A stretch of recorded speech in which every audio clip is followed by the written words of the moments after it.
If you've watched Billions, you know that Axe Capital loves to short. Short. This is a red light short. The ice juice short? But this is not an easy game to play. I'm in some shit.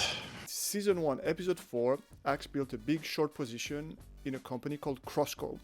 A friend overheard he was shorting Crossco and followed him. I heard your Crossco play. Axe had to dig deep to hold a position after the shares he borrowed to short got recalled. His friend, though, is burned, or rather squeezed, as in short squeezed. I put pretty much everything into that short. And then when the stock took off, it was too late to ask you for help, and now I'm getting a margin call. That summarized the trade that happened this week. The GameStop stock has soared as retail investors, and in particular a group called Wall Street Bets on Reddit, have piled into the stock. There's no real clear rationale behind the rise. It looks like it's driven by amateurs, and it has attracted a lot of short sellers, including famous ones like Melvin Capital.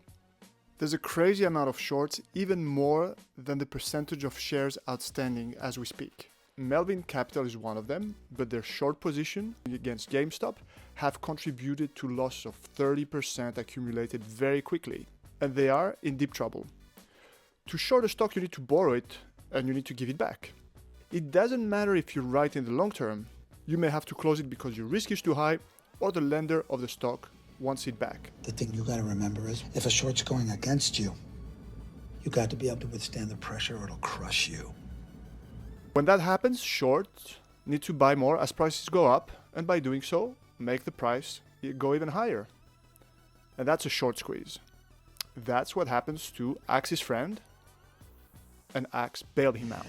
I'm sending instructions to my people to guarantee your margin.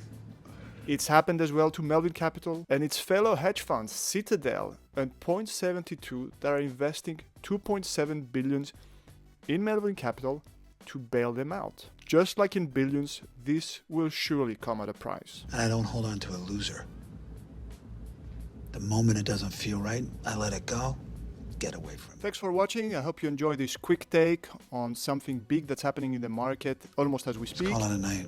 Please don't forget to subscribe. Also, please let me know in the comments below if there's something from real life that you'd like analyzed, or if you have another suggestion of Billions, or maybe another series or a movie scene.